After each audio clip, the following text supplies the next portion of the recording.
Hello and welcome to Learn Live Streaming Live. My name's John Lacey. Thank you for being here today. Today on the show, we are going out live to all the various places. So we are, so say hi in the chat if you are watching live.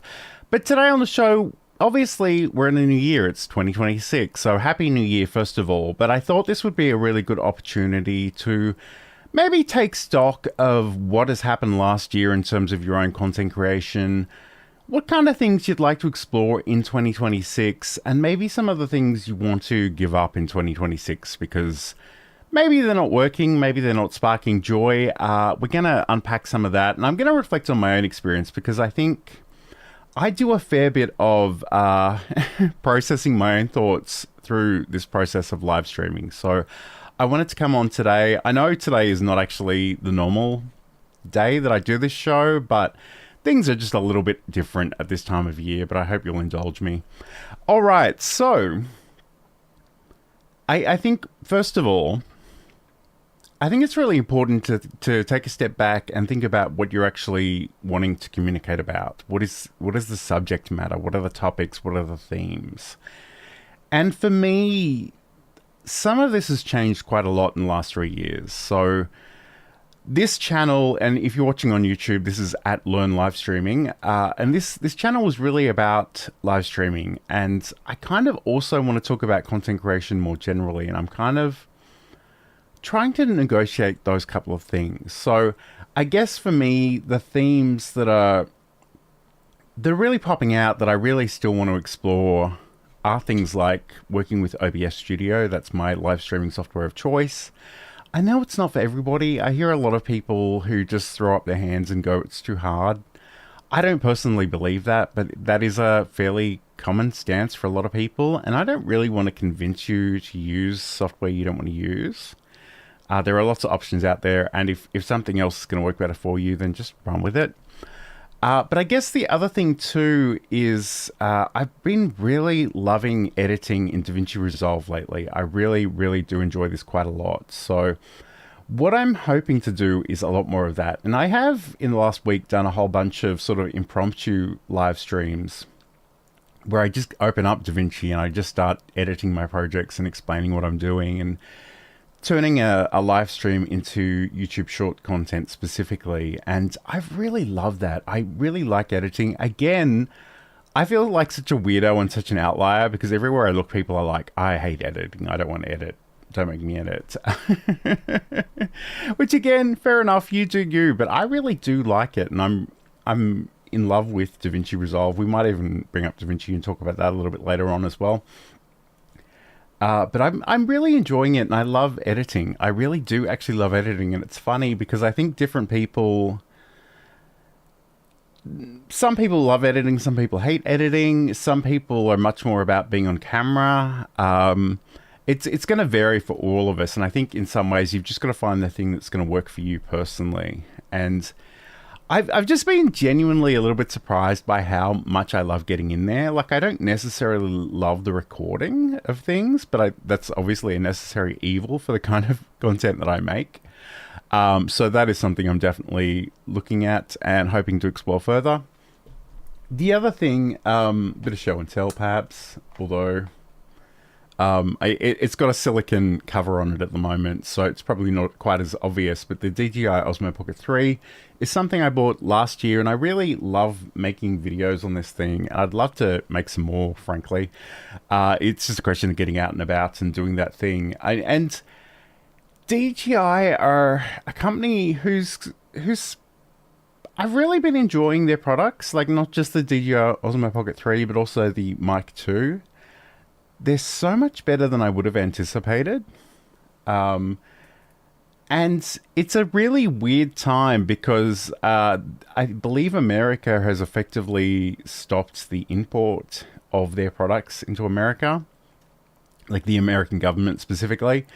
And that's going to be really unfortunate for content creators. It's going to be really unfortunate for DJI as a company. But so a part of me is wondering if maybe that isn't the best place for me to,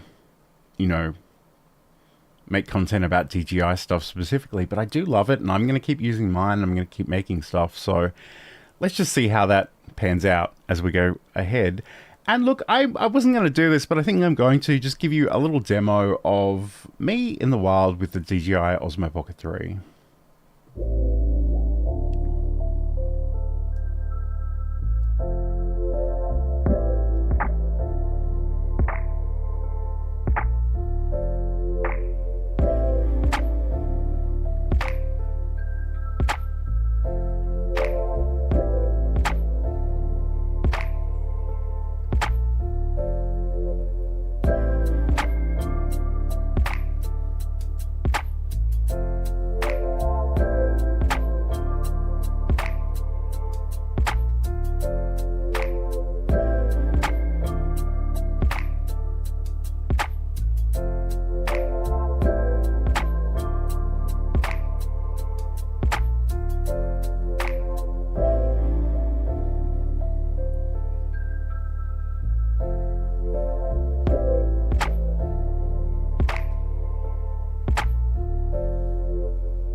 And that's just me out in the wild in the Australian bushland playing with the DJI Osmo Pocket 3, and that's definitely something I'm going to continue to do in 2026. So let's talk a little bit about media formats, and I guess if we take a step back for a moment, obviously I'm very passionate about video, about live streaming. Those are definitely two formats that I enjoy creating and making and sharing. And obviously, I don't want to stop those things this year. I will definitely continue with those things. But I guess the way I'm kind of approaching this these days is to think about social media as sort of a relationship building activity. And I guess there's a part of me that really loves putting together something that's really jam-packed full of content and information and is quite dense and rich. But I mean, obviously I can't do that every single day of the year, but also I don't know that people are necessarily prepared to engage with content like that all the time. I think we're all incredibly busy and time poor, and there's a lot going on. So I kind of think it's really worthwhile to just occasionally go back to some of those themes and just pick out one little point to share. And again, I do kind of err on the side of educational content, and a lot of people will tell you that that's a mistake, that it should be much more opinionated. Fine. People are entitled to that opinion. I feel like there are a lot of spicy takes online just for the sake of engagement. I don't really want to be that person. So I'm going to try and avoid doing that. I'm going to continue to do my educational thing. If content isn't for you, that's fine. Move on with your life. But I think for me, I really want to just post more often in text and with a simple image. I love working with the Affinity suite, which I purchased the Affinity 2 suite. And since that time, Canva, who purchased the Affinity apps, have made Affinity by Canva, which is a single app that contains all the functionality. And they've made that available for free for anybody that uses has a Canva account. And that can be a free Canva account. That's really, really awesome. There are some additional AI features if you pay for the Canva Premium, which I don't personally use. I don't love AI. I mean, maybe that's something we need to talk about as well. AI is such a weird thing at this point in time, especially generative AI. There are lots of people churning out AI slop. And again, if I go back to this idea of social media being sort of a relationship building exercise, I feel like a lot of people sort of understand intuitively that you need a lot of touch points with people before they recognize you, before they remember you, before they become familiar with you. And I think that's genuinely quite important. But what I don't want to see is people just churning out stuff for the sake of churning out stuff. And I'm seeing that quite a lot. And there are people who I really admire, who have done some really great stuff and really have wonderful skills. And every time they post, I can tell within seconds that it's not them, that they're sort of outsourcing the creation of that content to generative AI tools. And I mean, sometimes it's incredibly obvious because it's with things like Sora, when it's literally not them. Like it's this really glitchy, uncanny valley thing where they're kind of a creepy version of themselves, which I don't understand the attraction of that. I know people are drawn to the novelty of that. I just don't think it's a good idea. I don't think it's the way to build trust. But again, you do you. I'm not your boss. I'm not your parents.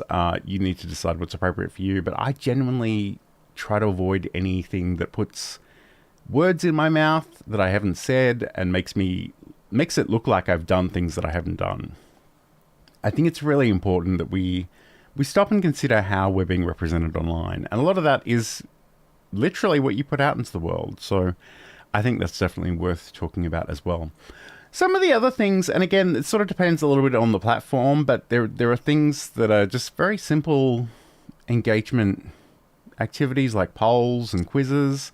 Whether you're doing that on YouTube or LinkedIn, you can do that rather easily. But I think in some ways, I just want to remind people, for me, I think a lot of it is just there are really cool software products out there and you can use them, and a lot of them are free and they're really awesome and you don't need to be scared of them. I think that's really, really important.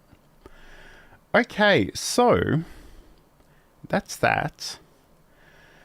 Now, I think what we do need to discuss is platforms and destinations. And this one is tricky, and I think it's always getting harder because there are always more platforms and trends come and go when people are into certain things. And then things fall out of favor. So for me, I'm all about the YouTube channel. This is the thing I want to prioritize. And I kind of want to make that more explicit. Even though I am multicasting to various places, I think I'm going to create a banner that I'll play at the beginning of all my live streams that just let people know that for the best experience, you kind of want to be on, you really want to be on YouTube. And I guess because all the content is on YouTube, all the video content is on YouTube, certainly. But also I have some chatbot integrations, and sometimes there'll be really cool things that you can only do on YouTube or Twitch. And again, Twitch is a funny one. I kind of go out live to Twitch just because I've got the free spot on my software. I don't know. I have between 0 and 1 viewers on Twitch on average. So it's not a great place for me to put too much effort. But again, I don't think it hurts. And I think really the thing that I think a lot of us need to grapple with is the biggest threat to our content creation success is just that nobody's heard of us. And you really do need to just put out these breadcrumbs into the world and just see if people will find them. So other platforms, I like Blue Sky. I don't think it's going to do a lot for me. I have a handful of friends on Blue Sky and we sort of chat over there, and I do post links to content and live streams and whatnot. Interestingly, one of my chatbot integrations actually tells Blue Sky that when I'm live through StreamerBot, and it's the only thing that StreamerBot is currently doing for me. And it's kind of funny to have an entire chatbot just for that purpose. And I might even end up moving from Mixitup to StreamerBot more generally, but we'll just see how that goes. X/Twitter, again, I still have an account. I'm kind of nostalgic for what Twitter used to be 10 years ago. Obviously, it's not that anymore, but there are some things on there that I still think are worthwhile, despite a lot of the stuff going on around it. And I don't really want to rant and rave about this, but I've got to tell you, there's one platform that really is not sparking joy for me at the moment. And I think some of you may be able to guess what that is, but I will tell you. It is LinkedIn. I've been deeply invested in LinkedIn for a really, really long time. And I've published newsletters and articles and videos and polls and done all the things. And their algorithm has changed. But even outside of their algorithm changing, I've never really had much success over there. And I don't know that I'm going to stop posting things over there, but I kind of just need to physically be there less often because it's depressing. There's a weird corporate think that happens in that part of the internet that just is so bizarre. And I say that as someone who has a lot of friends who are LinkedIn trainers and LinkedIn experts. And, I'm sure there are some good use cases for LinkedIn. I'm sure there are things that I personally could be doing differently on LinkedIn, but I would have to change so much of myself, I think, to make it work that I don't think it's even worthwhile exploring. So I just, and it's just one of those things. I've been trying really hard to make that work for years, and it's making me miserable. I'm just going to have to change my relationship with that. Because, and I don't know how to put this nicely, but like, people on LinkedIn don't, generally speaking, don't appear to be particularly creative or particularly technical. There's a lot of corporate inspirational stuff, which I think if you pass literally doesn't mean anything at all, but it makes a certain kind of person feel really good to experience and enjoy and reshare. So I don't know. I shouldn't pick on LinkedIn too much, but I've got to be really honest. It's just it's not fun. I don't like being there, and I'm probably going to need to change my relationship with LinkedIn. The other thing, and this is brand new, like this is literally just happening in the last week. Like I say that we're 4 days into 2026, so this is a 2026 thing. But for me personally, I listen to a lot of podcasts. I decided I was going to subscribe to a podcast's Patreon at late December, early January, and I was really impressed by the functionality of Patreon. I think it's got some really cool stuff built into it, and it is a place where you can you can upload video, you can sort of upload podcast episodes, and you can sort of choose who can see those things, and you can potentially charge for these things as well. I'm not really looking to create a membership that people have to pay for, but I do like the idea of just having one place where I can put all of my stuff. So if you've missed something, you can go in and just have a browse and see if there's something that's of interest. I genuinely kind of like the way that works, and it is. And again, I don't know that it's going to set the world on fire, and I literally, I don't think I've shared the link with anybody about that yet, but again, it is something I'm starting to populate, and I think I will just share it out periodically, and if you want to join, you're very welcome to join. It's one of those things that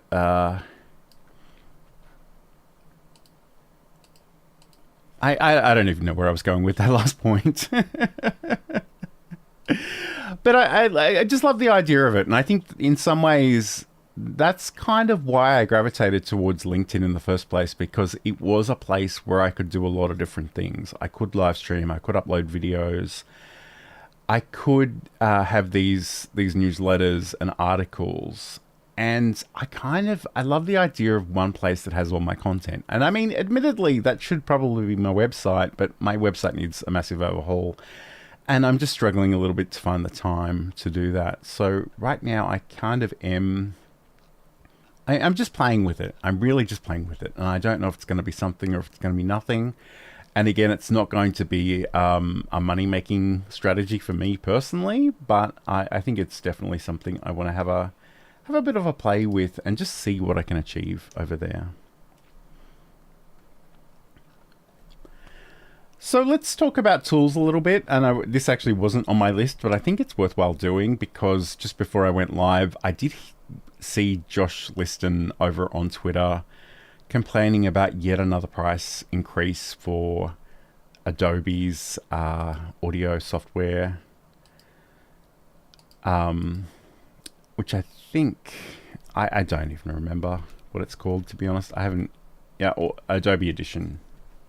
So he was complaining about that, and I guess the thing, I used to be deeply in Adobe circles, and I used to, just to give you a sense of how deep into these circles I was, every Friday afternoon, Adobe Australia would run this pop quiz on Twitter, and like the first people to answer the questions would get a prize. And they sent me so much merch for months because I kept doing that, and I thought that was fun. And I really enjoyed their software at that point in time. But there's just something about the subscription model. There's something about I guess in some ways the difficulty of supporting legacy products. Like they can't be as nimble as a new company. Like, you know, Affinity is the thing I kind of moved towards, and I really loved that was a outright payment, and it was like $100 and something dollars Australian when I purchased the version 2 suite. Subsequently, what is essentially version 3 is Affinity by Canva, and it's literally free, and it's really, really good, and you can do desktop publishing in it. You can do vector images, you can do Photoshop type pixel related stuff in there as well. And you actually do it all in the single app. They have different personas that give you different features, but you can build these things out in a single file. And I was really impressed by how that works. So and it's funny because I do have access to Adobe stuff, but I just try to avoid using it because I don't want to get stuck in that ecosystem. I think it's a problem. I think Adobe were the industry leaders for a really long time, and I'm sure a lot of people will tell you they still are. But I was just so delighted when I got out of that ecosystem. And for me, there are three things that I really use in terms of the content creation, and one is Hindenburg Pro 2, which is audio editing software for podcasting and narration and other things. You can also bring in audio from videos and mix and master that in that software. The Affinity apps, which I've kind of spoken to previously, which again, great for creating all that social media content, video thumbnails, podcast artwork, that kind of thing.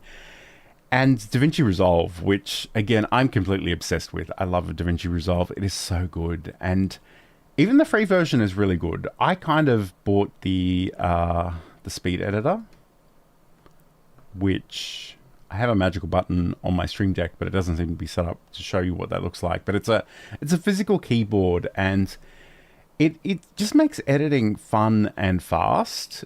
But also, I didn't need this. I just really wanted to support Blackmagic Design as a company because they're just doing some really cool stuff. And if you ever listen to podcasts with their CEO, there's some thinking around creative industries and creators in general, which I think is really refreshing in a world where people are just pushing to make money at any cost and at any consequence. So those are the three things that I'm using. Again, I kind of want to do a lot more working out loud in 2026 and maybe do more live streams, but maybe not go for an entire hour. And I think today will be a great example of that. I just want to come on and share what I'm working on or working with, or talk about a subject specifically. The other thing too, my toxic trait in some regards is actually, sometimes I will go to Facebook groups about OBS Studio and try to answer people's questions. And sometimes people are helped by that, and sometimes it's just really difficult because it is complex software. I need to own the fact that it is complex software, and people are often wanting to do really bespoke things with really obscure pieces of software and hardware. And that, you know, these things may not have been designed for this purpose. So that's, and I have a weird feeling about that because I want to find a community where I can share my content and tips and tricks and just help people. Because this software is amazing. OBS Studio is amazing. It can do literally anything. It really can. And in some ways that's its power, but also in some ways that's the thing that makes people kind of scared of it and kind of overwhelmed and daunted by it. And my big thing is you don't need to know all the features. You just need to get started. So that's, and I guess this is a great lead in, because I think what I will do for the rest of the stream, however long I decide that is I'm going to actually do some editing in DaVinci Resolve, but the content is actually from an OBS Studio stream. And I guess for me, I love live streaming. I find it really fun to just turn things on and start talking to people. But I don't know that YouTube is a great showcase for that. Once the live is over, it's not necessarily going to perform particularly well in terms of views. So what I've been doing is trying to take short segments out of this live stream, which I'm honestly very proud of, and I think it's got some great stuff in there, and I just need more people to see it. So let's do a little bit of this. This is DaVinci Resolve. I'm just going to my OBS sources project, and I've been doing streams about this during the week as well, so you've probably seen a whole bunch of them. But I need to keep creating these short clips. And what I'm going to do, I'm going to go back to my timeline one. And I might do this in the edit page. And you can sort of literally see the last clip I made is still selected. So whatever I want to do is beyond this point. I'm just going to hit the in and out buttons on the speed editor to deselect that. Really useful. Again,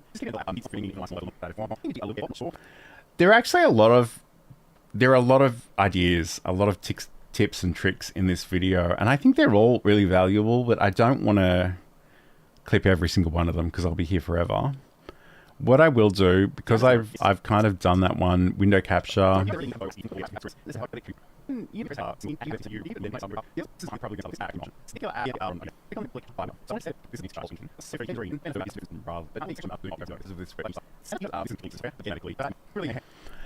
All right. In fact, I'm going to zoom out a little bit and I'm going to jump forward because I probably talk about this for a long time.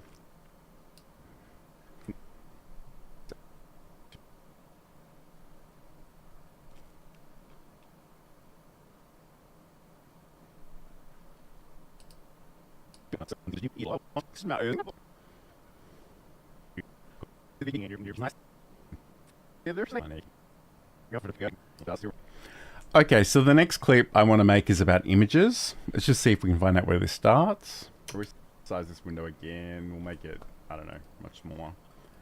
And I'm going to put it back onto my field monitor because that's what we were using. So that was window capture. Turn this back on. I think it's from here. So I just put the in point on my speed editor. And I think you can do that with the I key on your normal keyboard too if you need to do that. Now if I actually select that menu, you can see it.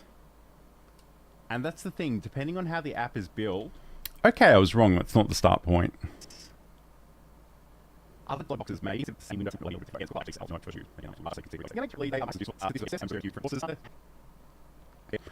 And this is the point at which I actually go back to just a show sort of, you know, tagline. I sort of introduce the fact that I'm on a particular show. So I'm going to go through these ones pretty quickly today. I hope this is useful. This is OBS Obsessed, and today I'm sort of sharing with you different OBS sources and how you might want to think about using those. So let's head over to images now. So images.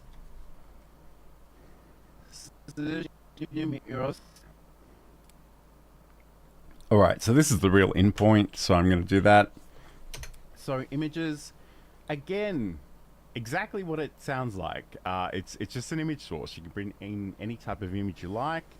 I can go and add a new source, go to image. Again, give this a meaningful name. I don't really have a meaningful name because I haven't even decided which image I'm using, so I'm just going to call it banner. And then we can actually say, we can browse for that. And again, I'm just going to find something random on my computer to bring into OBS just to show you what this does and how it works. So this is definitely stuff I'll cut out of the short. In fact, what I'm going to do, I'm just going to grab the comment bar, which is just a gradient. So you've got your image there. Again, perhaps not the most exciting thing in the world, but again, incredibly useful. The other thing that's worth pointing out here too is if you're using PNG images or GIF images with transparency built into them, that transparency will be preserved. So you can still see this image's text, even though this image is a full screen image. It's just that it's actually got a transparent section at the top. So again, if you want to build things in layers, that's really easy to do. And I'm going to just jump out here because this is built in a number of different images. So I have sort of an image on the outside, which is that black border. I've got sort of the gradient border. I've got the OBS Obsessed logo at the top there. These are all different images and they all have the transparency built into them. So sort of I built it as one single file in Affinity Designer 2, and then I just exported those images. And again, just make sure you preserve that transparency. But if we go back to here, another use case, which is kind of nifty, is, and I hope my memory is correct on this one, because I really am making this up as I go along. But essentially, we can use GIFs, and we can potentially use animated GIFs. So I'm just going to see if I can find something really quickly in the back end of my computer. Again, more stuff to cut out. Okay, so I've got an animated GIF of myself just holding a hand stabilizer for my DJI Osmo Pocket 3. I'm sort of just moving around to show you the springing action. And again, that just plays over and over again. So we've got that there. That can be our image. But, you know, we can do all kinds of cool stuff here. One thing I will say is if you do work with SVGs, so scalable. All right, so I don't think we need the SVG section in here, but I think that's the gist of our clip. So let me just see where that ends. And all I'm trying to do is find the segment of the video I want to work with. But, you know, we can do all kinds of cool stuff here.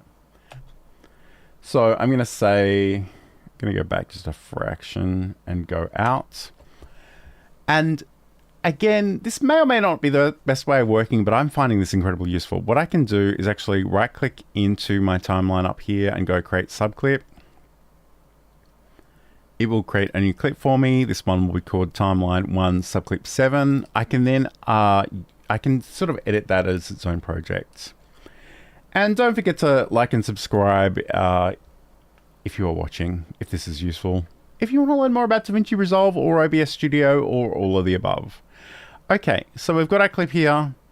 It's probably too long. Let's just go to the deliver page. It'll tell me how long this is. 2 minutes and 53 seconds. Again, potentially that is within the realm of a YouTube short, but I think it needs to be a little bit snappier anyway. So let's just see the sections that we want to get rid of. So images, again, exactly what it sounds like. It's just an image source. You can bring in any type of image you like. I can go and add a new source, go to image. Hey Ernesto, thanks for being here. I appreciate all of the above. All right, so I think what I'm gonna do, and there's a few different things I should probably be doing anyway. I'm just wondering where to start now. So what I'm going to do, I'm going to actually go in and unlink these tracks. So I've got, and just to be really clear, what's happening here is I've got a single video that has, I don't know, like 6 audio tracks associated with it. These are all basically the same. And I really only want to use the second one in here. So I'm just going to unlink those. And I'm going to sort of click off one of those, and I'm going to come in here, and I've actually muted these previously just so I don't hear them all on top of each other, but I'm literally going to come in here and I'm going to hold down the control key on all of them, and I'm going to go backspace, and that leaves us just with the one. And the reason why there are so many audio tracks there is just because I've set up OBS Studio to record a whole bunch of different audio tracks, and in some cases different things will be on different tracks. So track number 1 is the entire stream. Track number 2 is generally just me. Track number 3 is often my guest or co-host, back when I had a guest or co-host, which I haven't done in a while. And there are different tracks that might just record. So if I'm sharing the audio of DaVinci Resolve, for example, which I'm doing today, I could actually have that on a different track. And when you save that in the MP4 format, the hybrid MP4 format, you can actually bring them out in software that's compatible for that. I'm going to right click and I'm going to go delete empty tracks in my audio tracks. And that actually worked this time. Sometimes it doesn't work and I'm not really sure why, but today it has worked. So that's awesome. So images, again, exactly what it sounds like. It's just an image source. You can bring in any type of image you like. So images, again, I just really want this to start really close to where I'm talking, because again, people watching YouTube shorts will get bored and flick away really quickly. I'm actually, what I might do before I get distracted, I'm going to link those clips together again. But I'm going to hold down the trim in key on the speed editor, and I'm going to drag this in.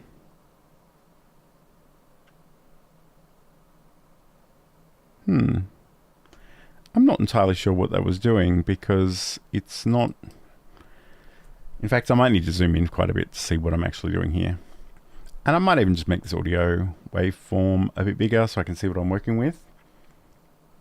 So trim in. There we go.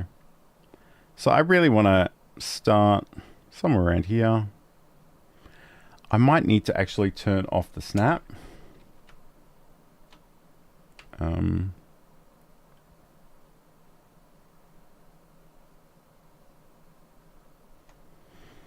Might zoom in even more maybe. All right, and I'm just going to move that back to the beginning of the timeline. I might, like, it's funny because I do have options, so I can trim in, but I can also just cut. Now, part of me would be super tempted to get rid of that. But anyway, we'll leave it for the moment. So images, again, exactly what it sounds like. It's just an image source. You can bring in any type of image you like. I can go...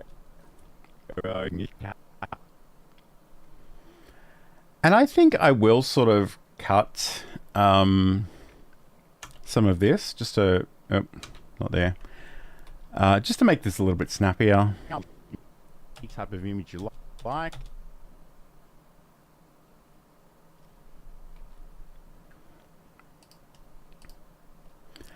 And I'm going to ripple delete that.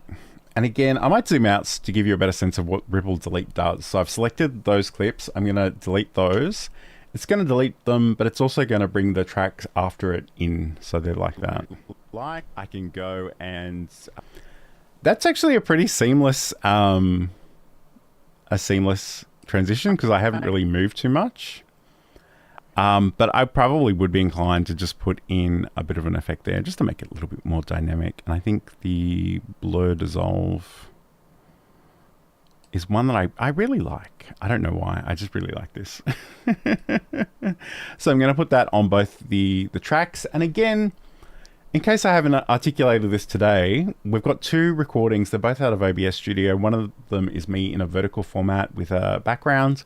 One of them is the literal stream, which has the screen share. So, image you like, I can go and any type of image you like. I can go and add a new source. Go to image. Again, give this a meaningful name. I don't really have a meaningful name because I haven't even decided which image I'm using. So I'm just going to call it banner. And then we can actually say we can browse for that. And again, I'm just going to find something random on my computer to bring into OBS just to show you what this does and how it works. So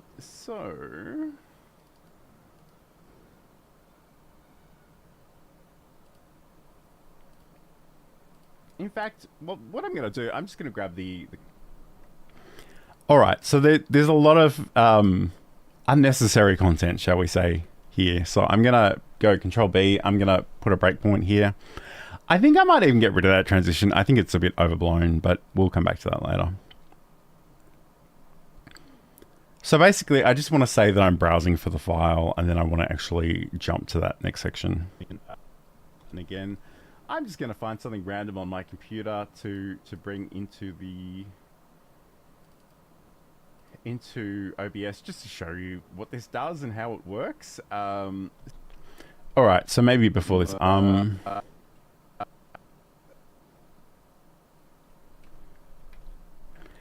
And again, just going to grab those two clips and ripple delete. There may be more cuts that I want to do here to really tighten this up, because there's a lot of me just filling in time while I look for a file. Something random on my computer to bring into OBS, just to show you what this does and how it works. Well, what I'm going to do, I'm just going to grab the comment bar, which is just a gradient. So you've got your image there. Again, perhaps not the most exciting thing in the world, but again, incredibly useful. The other thing that's worth pointing out here too is if you're using PNG images or GIF images with transparency built into them, that transparency will be preserved. So you can still see this image's text, even though this image is a full screen image. It's just that it's actually got a transparent section at the top. So again, if you want to build things in layers, that's really easy to do. And I'm going to just jump out here because this is built in a number of different images. So I have sort of an image on the outside, which is that black border. I've got sort of the gradient border. I've got the OBS Obsessed logo at the top there. These are all different images and they all have the transparency built into them. So sort of I built it as one single file in Affinity Designer 2. And then I just exported those images. And again, just make sure you preserve that transparency. But if we go back to here, another use case, which is kind of nifty, is, and I hope my memory is correct on this one, because I really am making this up as I go along. But essentially, we can use GIFs, and we can potentially use GIFs, and we. All right, so that point at which I say we can use GIFs, I think is probably where I want to be. There's a whole lot of rambling before that.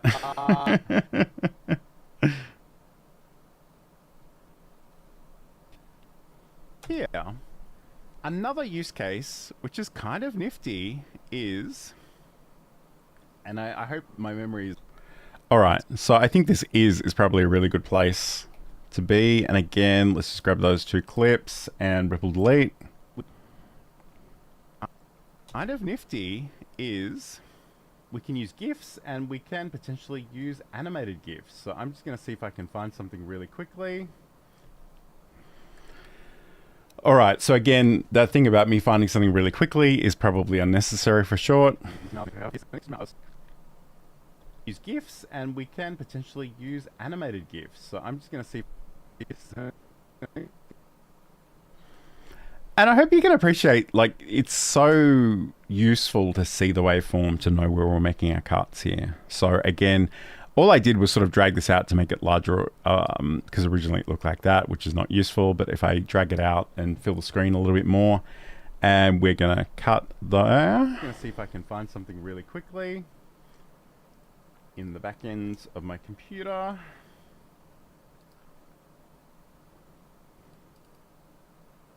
Okay, so I've got an animated GIF of my.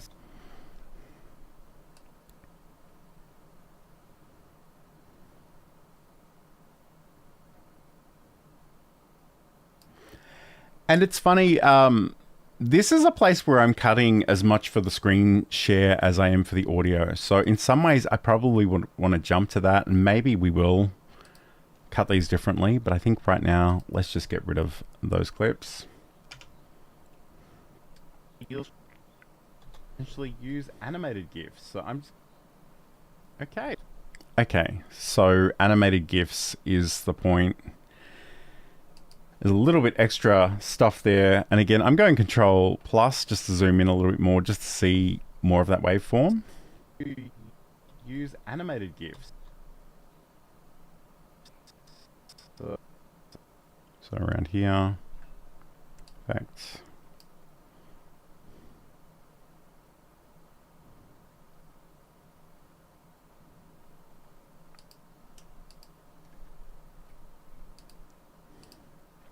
And ripple delete again. And I just want to, it's funny, I spoke about OBS being complicated. DaVinci Resolve is feature packed as well, but I hope you can appreciate, I'm not doing anything particularly revolutionary here. I'm just finding stuff to cut out. You can do this too. I assure you. Can potentially use animated GIFs. Okay, so I've got an animated GIF of myself just holding a hand stabilizer for my DJI Osmo Pocket 3. I'm sort of just moving around to show you the springing action. And again, that just plays over and over again. So we've got that there. That can be our image. But, you know, we can do all kinds of cool stuff here. Okay, so, I mean, it's not perfect, but I think that's a good rough cut. And the thing I kind of do notice is the juicy part of this content is at the end of the clip. So I'm going to see if I can maybe get rid of some more of this stuff at the beginning. So images, again, exactly what it sounds like. It's just an image source. You can bring in... In fact, I'm going to actually make a cut. And in some ways, it's nice that I mention images at the beginning, but I'm going to also have an overlay that'll do that for me. So let's just blade that, and again, ripple delete that. Exactly what it sounds like. It's just an image source. You can bring in any type of image you like. I can go and add a new source, go to image. Again, give this a meaningful name. I don't really have a meaningful name because I haven't even decided which image I'm using, so I'm just going to call it banner. And then we can actually say, we can browse for that. And again, I'm just going to banner. And then we can actually... All right.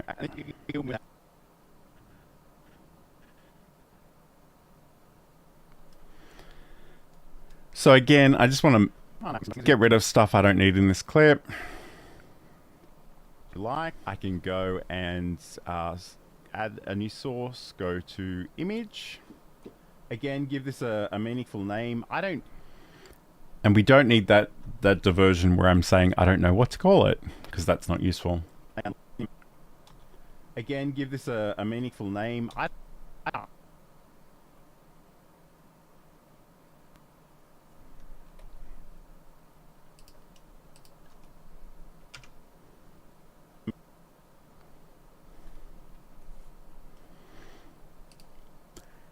And so I think, I don't remember exactly how long this was, but we're now at 2 minutes and 13 seconds, which I think is okay. I mean, there are a couple of points in here. There's one about working with images with transparency and layers, and also animated GIFs. And maybe the animated GIF one could be its own video, but I think for our purposes, we'll just keep going. You can bring in any type of image you like. I can go and add a new source, go to image. Again, give this a meaningful name, and then we can actually say, we can browse for that. And again, I'm just going to find something random on my computer to bring into OBS just to show you what this does and how it works. Well, what I'm going to do, I'm just going to grab the comment bar, which is just a great gradient. So you've got your image there. Again, perhaps not the most exciting thing in the world, but again, incredibly useful.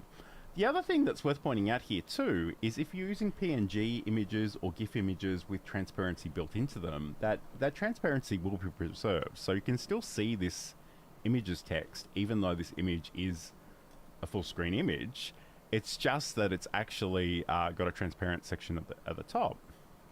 So again, if you want to build things in layers, that's really easy to do. And I'm going to just jump out here because this is built in. You know, the more I think about this, I think we might get rid of our stuff about the animated GIF. I think that can be its own discrete video, and it won't be a long video. It'll be a very, very short one, but I'm really curious to see what that'll do on YouTube. So let's just find the end of this layers discussion in a number of different images. So I have sort of an image on the outside, which is that black border. I've got sort of the gradient border. I've got the OBS Obsessed logo at the top there. These are all different images and they all have the transparency built into them. So sort of I built it as one single file in Affinity Designer 2, and then I just exported those images. And again, just make sure you preserve that transparency. But if we go back to here. All right. So preserving transparency. All right. So, like, we could sort of copy the rest of this. I've got a dilemma now. In fact, I'm curious if I probably can't do this, but I'm really curious. If I duplicate that.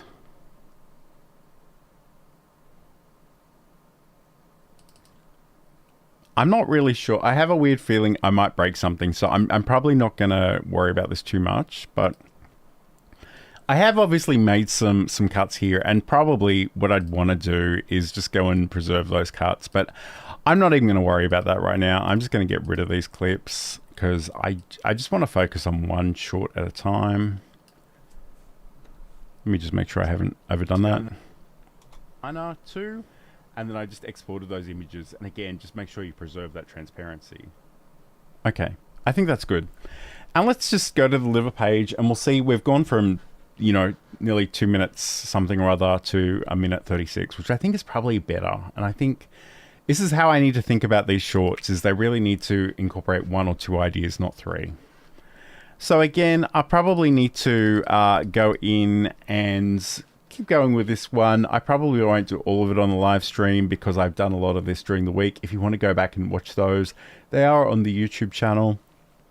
But the next steps, I suppose, in some ways, once I'm happy with how this sounds, I will duplicate the screen capture. I'll make it larger and I'll zoom into different places at different points, and I will have that fill the screen, and I will hide that when I want to go back to me speaking. So, and then I'll generate the captions and I will export the video. So that's stuff I've done quite a lot this week. And again, I feel like some people would look at me doing this and go, that's really repetitive and you're doing it over and over again. But I really enjoy this process. And I'm glad that I've got a workflow for creating these short clips that is working really, really well for me. So I'm going to keep doing that. The other thing that I find really interesting about this is there are creative options and creative choices to be made throughout this process.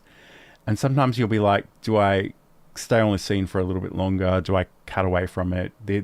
And there's something about doing the editing that will teach you so much more than just sort of watching YouTube videos about editing. So even though I think those are really worthwhile, and obviously I produce some of those occasionally, I think there's something to be said about doing some stuff. So I'm really curious, and again, we're sort of wrapping up now, but let me know in the comments, what are your hopes, your dreams, your plans, your schemes for 2026? What are the things that you want to explore? I'd love to hear about them. I'd love to hear about how you're going with those. I think that would be really, really interesting. But thank you for your company today. Don't forget to like and subscribe wherever you happen to be watching this, or follow, or whatever the functionality is on your particular platform. But have a great weekend, and I will talk to you again very, very soon.